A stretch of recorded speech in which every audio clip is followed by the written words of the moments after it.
Muy buenos días a todos los compañeros de la Fraternidad Antares de Fatla. Y muy buenos días y un saludo muy particular y muy especial a todo el jurado calificador de este trabajo especial de grado para optar al título de experto en tecnología educativa en el planeta Fatla. Mi nombre es Francisco González y soy de Barinas, Venezuela. Voy a disertar acerca de la metáfora educativa como mi trabajo especial para optar al título de experto en tecnología educativa. Bien, voy a comenzar por dar una definición de metáfora. Complementaré con los elementos que componen una metáfora y continuaré con metáfora educativa. Y finalizaré con unas pequeñas palabras acerca de la metáfora educativa, pero ya en ambientes virtuales. Bueno, comienzo por dar una definición y aclarar el término metáfora. La metáfora en sí es una figura retórica, una figura de la lingüística, muy utilizado obviamente por supuesto por literatos y poetas, pero aparte de esto en la literatura, en la parte escrita también se utiliza la metáfora eh, en, en el lenguaje popular, eh, del, en el lenguaje popular, en el lenguaje hablado también se utiliza la metáfora. Entonces, la metáfora consiste en relacionar un objeto real, un objeto con unas características el objeto podría ser un concepto, una imagen o algo físico, un elemento físico, relacionarlo con otro elemento, obviamente también un concepto, una idea o algo físico, y relacionarlos, unirlos mediante una semejanza, o sea, es una relación de semejanza. Por poner un ejemplo, eh, eh, si hablo metafóricamente de la primavera de la vida, lo que me estoy refiriendo metafóricamente es a la juventud, o sea, asocio la etapa de la juventud con la etapa de la primavera y con un mecanismo de semejanza, pues es una época de renacimiento, de crecimiento, en fin. Eh, cuando hablo para seguir definiendo la palabra metáfora, cuando hablo de que es una figura retórica, bien, la retórica es el estudio de los principios que estudian el lenguaje de manera cómo hacerlo de manera correcta, de manera elegante. Y entonces hay muchos elementos que se estudian allí dentro de la retórica. Y es muy famoso el tratado de la retórica de Aristóteles, un filósofo griego de 4 siglos antes de Cristo, muy leído y todavía muy estudiado y cada vez, o sea, siempre ha sido un eje para todos los que estudian el lenguaje, pero ya entonces 4 siglos antes de Cristo ya Aristóteles estudiaba el lenguaje y escribió ese tratado. Entonces allí él diferencia, entre muchas cosas que hace allí, él diferencia entre un lenguaje común y un lenguaje artístico, un lenguaje metafórico, hace una diferenciación. Entonces, y entonces también aclaremos aquí que no solamente es la metáfora, o sea, existen otros recursos como la hipérbole, como la antonomasia, como la ironía, como el énfasis, o sea, existen otros elementos lingüísticos que no van al caso en este momento a ser estudiados, pero existen. Entonces, todo esto, ¿con qué intención? Con la intención de hacer el lenguaje mucho más fluido, mucho más elegante, mucho más persuasivo, mucho más atractivo, mucho más poético. Entonces, la metáfora como tal consta de 3 elementos. Un elemento es el tenor, que es el elemento al que me quiero referir, o sea, es el elemento central de base, y el siguiente elemento es el vehículo, o sea, es el elemento que yo quiero asociar, bien sea concepto, bien sea idea, bien sea imagen, bien sea objeto, quiero asociarlo. Y luego entonces está el fundamento, que es el mecanismo mediante el cual yo hago la vinculación. Vamos a aclarar también de una vez que dentro de estos elementos del lenguaje se utiliza también otro recurso que también es igualmente válido, que es el lenguaje figurativo, lenguaje figurado. Entonces, un ejemplo de los elementos que componen la metáfora sería por lo menos cuando digo tus ojos son el mar, yo estoy allí haciendo una metáfora y a lo que me quiero referir, el tenor en este caso serían tus ojos, y el mar es el vehículo y la semejanza sería la belleza del mar, la profundidad del mar, la extensión del mar y por supuesto la base en sí es el color de los ojos, quizás unos verdes esmeralda muy lindos y luego entonces asocio esas ideas y hago un uso muy elegante, muy bonito, y hago una asociación de tipo metafórico.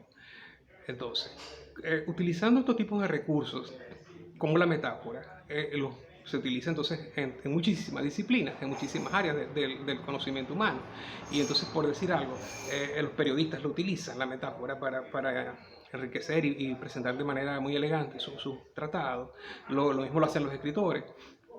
Y por supuesto, los políticos lo utilizan en su discurso. Y hay unos elementos particulares que lo utilizan muchísimo y de una manera muy, muy interesante, que son por lo menos los cineastas, los de la televisión, los de la publicidad, que manejan todos estos mensajes metafóricos de manera muy intensa y explotan toda esa capacidad que tiene para fijar imágenes, para fijar conceptos, para atraer y convertir al público y meterlo dentro de su discurso. Entonces, viendo todo ese potencial que existe y pudiendo estudiarlo y conocerlo, por supuesto que entonces tenemos que entender que dentro de la educación es un recurso demasiado valioso. Entonces llegamos a la metáfora en el ámbito educativo. La metáfora en el ámbito educativo existe hace muchísimo tiempo. Y no podría precisar desde qué momento se empezó a utilizar, pero igual cada vez, en cada época, con los estilos de cada época, con los paradigmas de cada época, se utilizó la metáfora. Luego también ha sido estudiado por diferentes pedagogos y psicólogos como un recurso.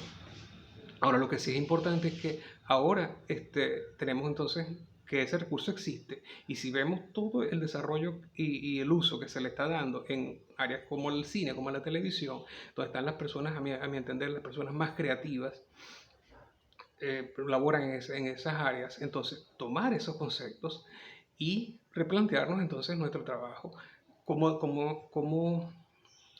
tutores, como profesores, y plantearnos entonces una redimensión del el rol de educador.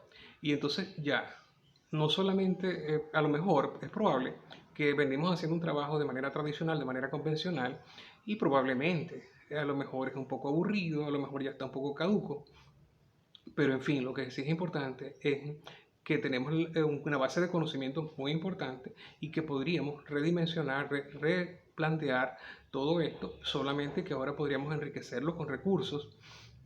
Entonces, si yo puedo transformar el mecanismo que he venido trabajando y que posiblemente era eficiente y que posiblemente también y tenía, por supuesto que tenía sus virtudes, entonces puedo ir a nuevos modelos. ¿Y cómo consigo esta información? ¿Cómo hago para renovarme?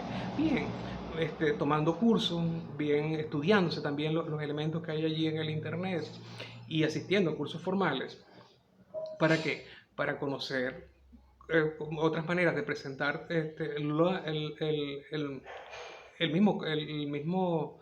la misma intención de transmitir conocimiento, solo que utilizando ahora nuevos recursos.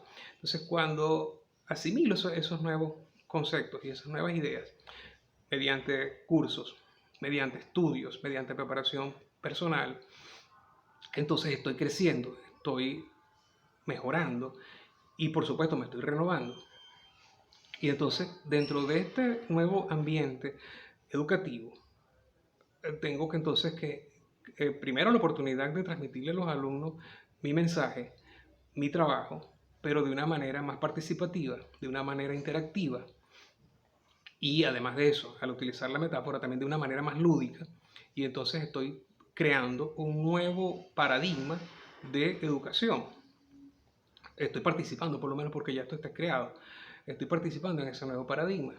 Y tengo que asumir que el rol que tengo ahora ya no es el mismo rol que estaba establecido hace 40 o 50 años. Ahora ya no es el tutor que tenía el rol de pararse en un púlpito como dueño de la verdad y soltar todo su conocimiento, y el estudiante solamente tenía que tratar de captarlo, y no había una participación y una retroalimentación, o por lo menos era mucho más limitado, pero ahora no. Ahora yo debo asumir mi rol de guía, que voy a estar acompañando, y entonces ya el proceso de enseñanza-aprendizaje es más que todo es un proceso de aprendizaje colaborativo, donde el mismo tutor está aprendiendo también, junto está participando de la metáfora, cada uno con un rol dentro de la metáfora, pero igual de todas maneras en una interacción. Y entonces ambos van a crecer, el tutor y el alumno, van a participar, van a construir, van a aportar, y entonces ese modelo educativo es lo que nos permite utilizar todos estos conocimientos que hemos adquirido hasta ahora durante este semestre en la comunidad de Fatla, en Antares. O sea, utilizar todos esos recursos que ya los utilizamos, los vimos, que nos hemos apropiado de ellos, como el uso de los códigos QR, el uso de la realidad aumentada, el uso de aulas metafóricas iconográficas, el uso de ambientes inmersivos 3D. Eso ya lo utilizamos y lo hicimos de la mejor manera, porque lo hicimos aprender haciendo. O sea, uno no puede aprender a bailar solamente leyéndose un manual. Uno tiene que intentar bailar y así va a ir mejorando. Entonces ya tuvimos ese contacto, ya lo probamos y ahora tenemos entonces que ponerlo en práctica. Me despido deseándole mucha suerte a todos mis compañeros de la comunidad Fatla Antares y despidiéndome también del jurado y deseando que nos podamos volver a ver en la virtualidad. Muchísimas gracias.